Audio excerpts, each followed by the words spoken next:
Hey there everybody, welcome back to more Haunting Ground. Well, last time we finished up the last little bits of the tutorial, and we got a brand new friend in the process, good old Huey here. Just gonna give Huey a little bit more love, because we do want to work up our friendship with him. You may be wondering how we actually know what our friendship is like with Huey, and the answer to that is no one is actually for certain. The more receptive that Huey is to your commands, the more friendly he is, but whether or not there's an actual numerical value somewhere in the game, kind of hard to say. But we are going to make some headway in the game. First, we're going to take a little optional detour here. You may recall this blocked door over this in this particular area. And we're actually going to use Huey here to show off his smarts and abilities by directing him into this small hole. Go, Huey! We'll be seeing more instances of this later, but this is just a nice little starting example of what Huey can do when directed. He will just automatically unblock the door for us. And in this brand new garden area, first, we'll congratulate him. Good. We always want to make sure and do that whenever he does something right, to make sure that he knows that he's done something right. But we do find a couple of new items, such as the beef jerky. I was about to say beer jerky. We don't want to give a dog beer. That's a healing item for Huey. Will also increase his friendship with us. And we also got chicken jerky, which is basically the lesser form. Go, Huey! But what we find in this closed garden area is what appears to be a obstacle course for Huey. You can see Huey's amazing jumping abilities. Such a good athletic dog. Good boy! And we also find a few training dummies that will help us get a little bit of practice in with Huey's sicking ability and biting. Now normally you can actually only use this whenever you're in actual danger. Huey will actually start to growl and, well, the commands will change a little bit. But in this case it's a special circumstance to get us a brand new item.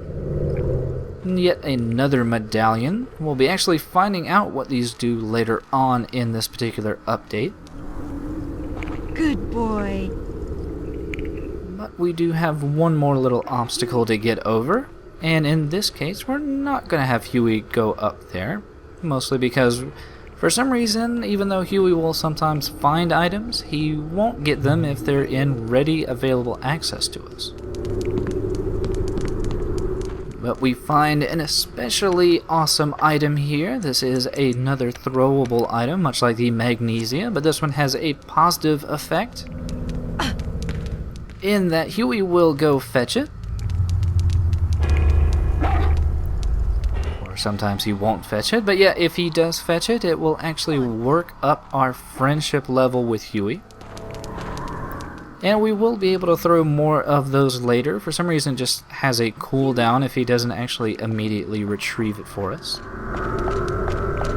But with that little optional side area out of the way, we can continue searching proper around the castle for some answers and some directions as to where we actually need to go.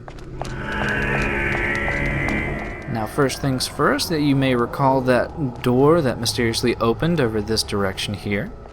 There was a good reason why I ignored it for the time being, in that, well, it's kind of a dead end.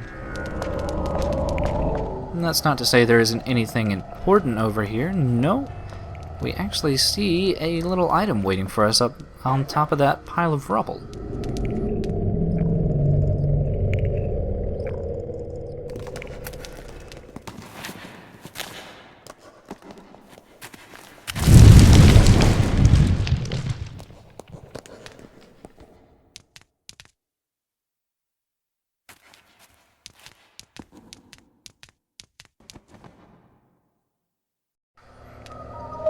Yet again, this is an instance where we have to call our pal Huey into action. Go, Huey! And he will nimbly hop his way up there and magically teleport the item down to us. We will see plenty of other circumstances of this particular action later, but the broken marionette we got is actually a key. Yeah, not every door in the game is unlockable with a normal key.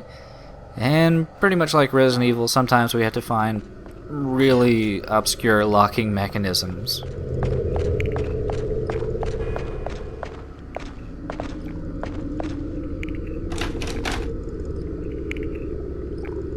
But I just want to go ahead and fill in this last little area over here. Now outside of this medallion here, there is something else rather important across this little bridge here, and it's actually the exit to the castle. There's only one problem.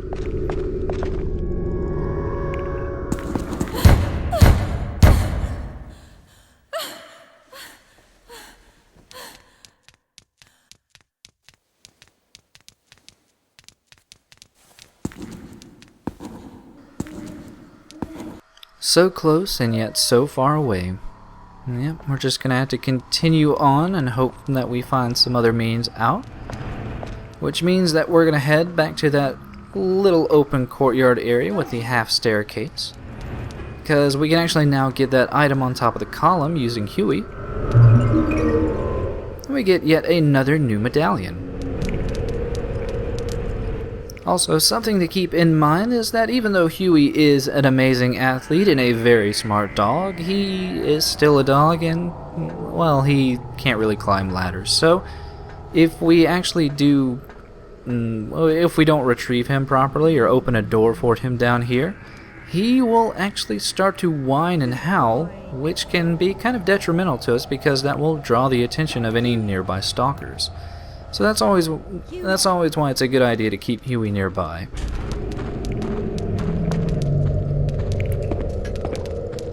But if you recall, we did find a door earlier that was locked off to us. It had a little hook and what appeared to be a man etched on it. But we're going to ignore that for right now because there actually is a little Easter egg waiting for us in the kitchen.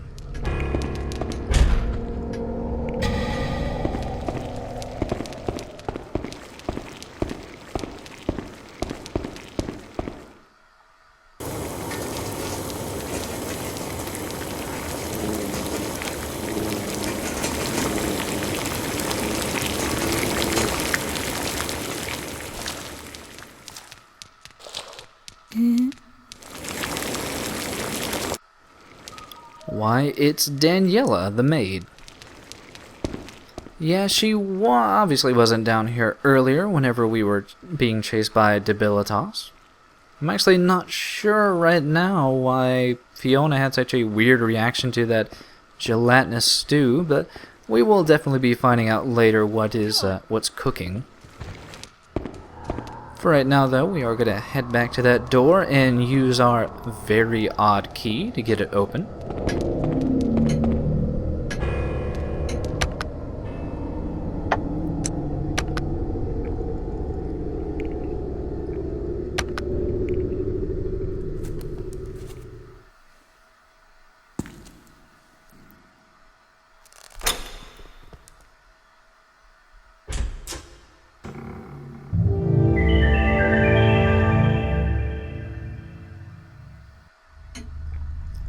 And at least in this case, that item that we used to open the door does match the motif of the room it opened into. But it seems that something is really getting on Huey's nerves. Not really sure what it might be, but I guess we should just ignore it for right now and keep on going.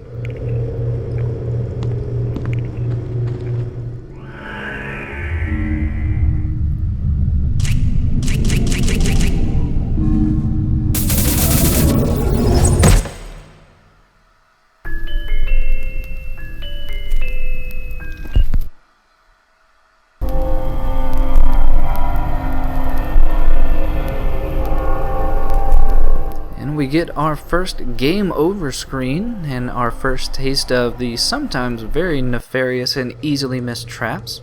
Yeah, if you step on that particular rug without deactivating the trap, it is instant death. And Huey was actually nice enough to growl and bark at it, which is kind of indicative of any kind of danger or traps laying in wait.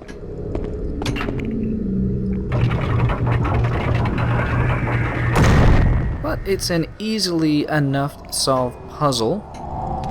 This button that we actually pressed earlier that caused that little bit of noise that we weren't sure where it was coming from, well, it was opening a gate in that room. And the problem is that if we depress the button, well, the gate will go down, we'll have to deal with the trap. So what we have to do here is we have to maneuver Huey onto the button. Sit. And just have him sit here and wait. Now this can sometimes be difficult, as you might not realize that you're going to have Huey wait in a particular spot. But with that, we can now operate this breaker box, which will deactivate the trap. So we can actually just go back and forth through this room without any further worries about being turned into a human pincushion. Come on.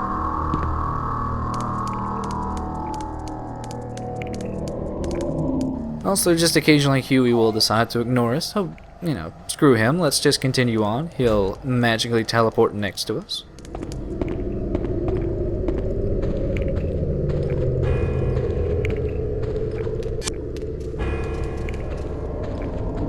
I do enjoy some of the things that Fiona does have to say about some random objects in this castle.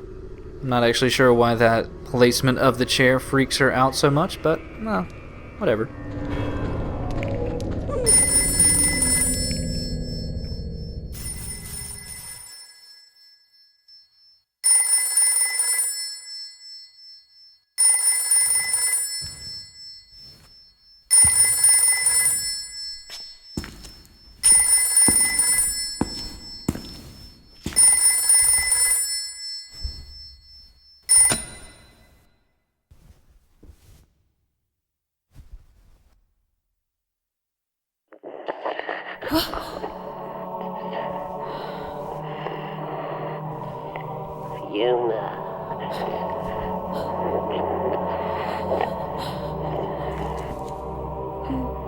Who is this?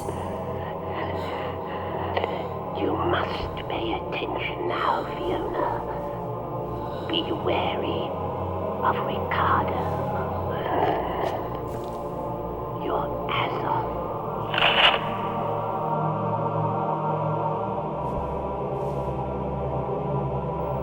Hello? Hello? Are you there?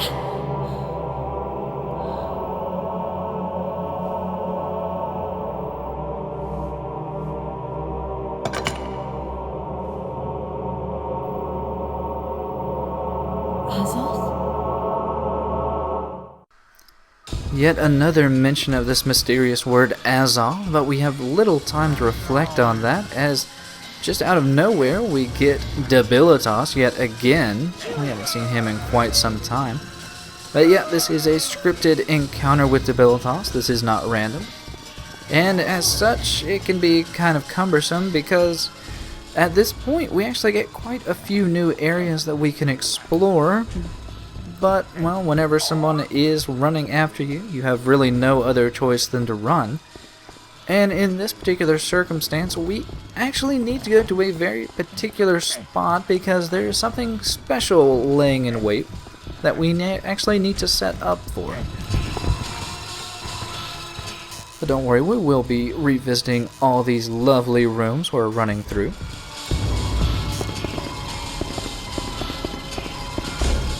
It's just this particular setup actually can be missed fairly easily.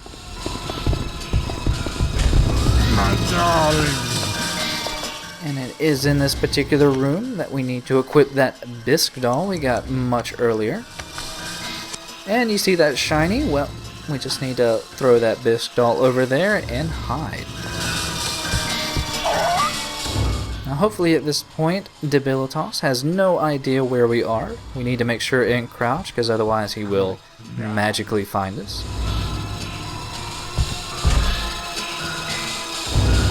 looks like he has taken the bait.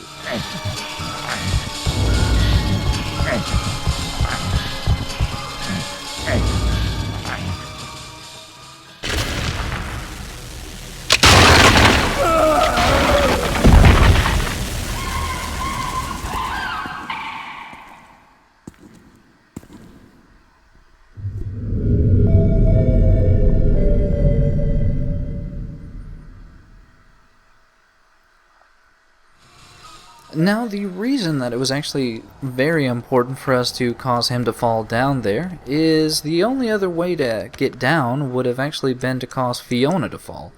And in that case, Debilitas would have just immediately jumped down after us, and we would have had to just continue running. So even if we would have hidden before and managed to lose him, we would have just had to immediately be chased by him yet again, and, well, it's just a lot more fun to get him taken out of the picture for a little bit after that little fall.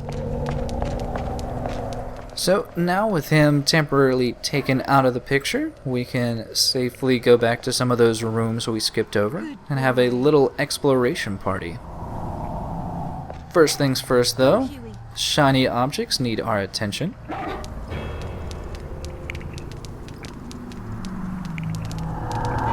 And yet another medallion. We're actually very close to where we can use these. Very excited about that. But first things first, we actually ran through something of an art gallery in the previous room. I think that deserves a little bit of a quick peek.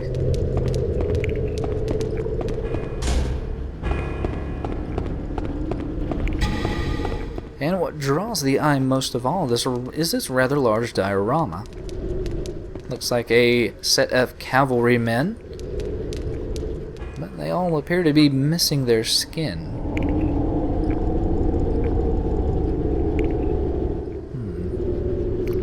Yeah, let's just leave that be.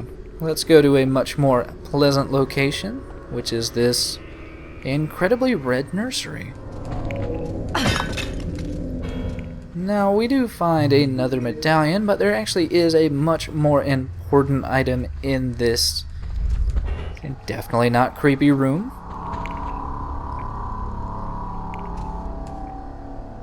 I do feel bad I had to run through here, especially since it had that nice little rocking set piece there. But as to what purpose this nursery actually served, I really can't imagine there were many children in this castle ever. But I guess maybe there used to be a lot more people living here before all the monsters took over.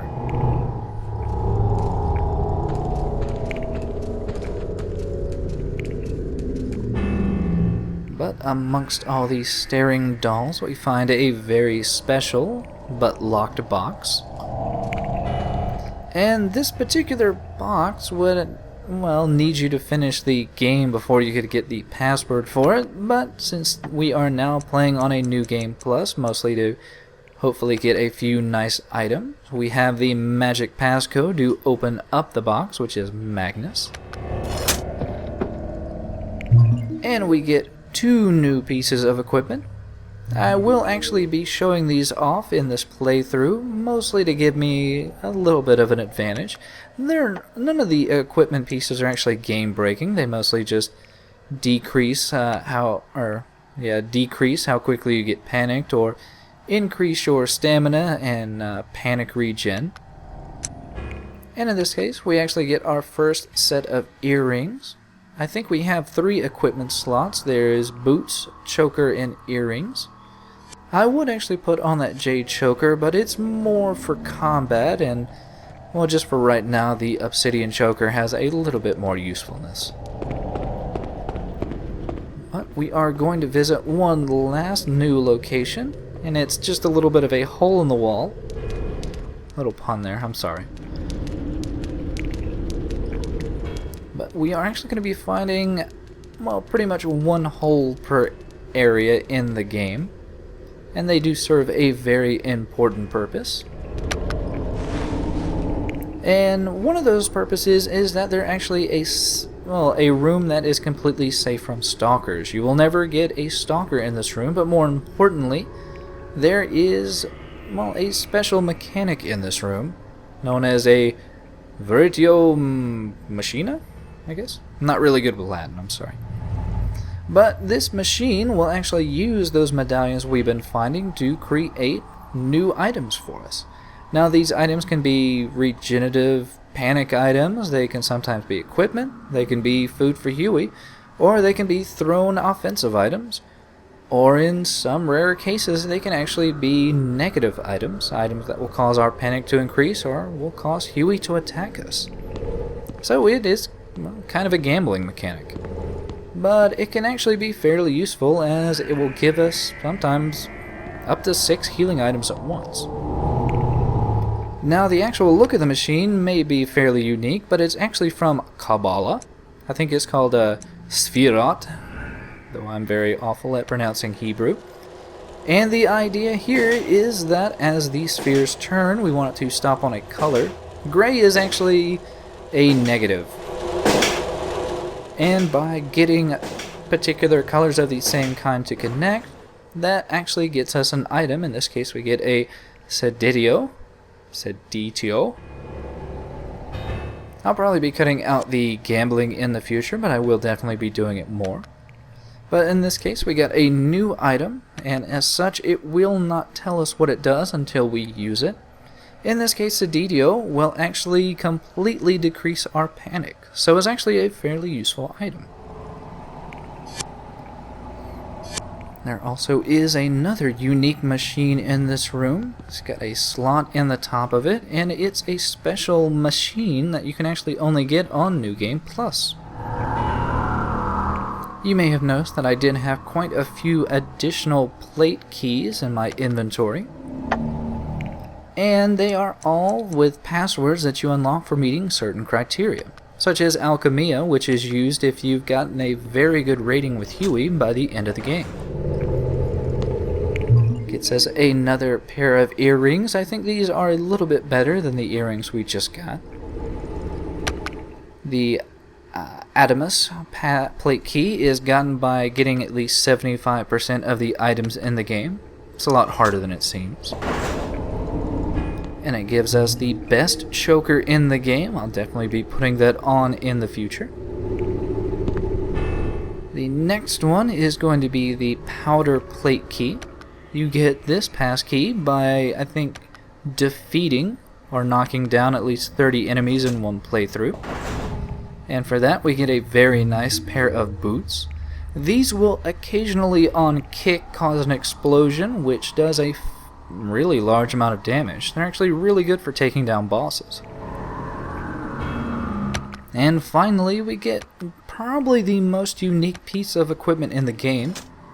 Morgan is gotten by beating the game within under 3 hours. And we get a pair of earrings where when we stand stationary will make us invisible. I'm sure I'll be showing those off later, but for right now, I'm going to call it a video. Hopefully you'll join me next time for more Haunting Ground.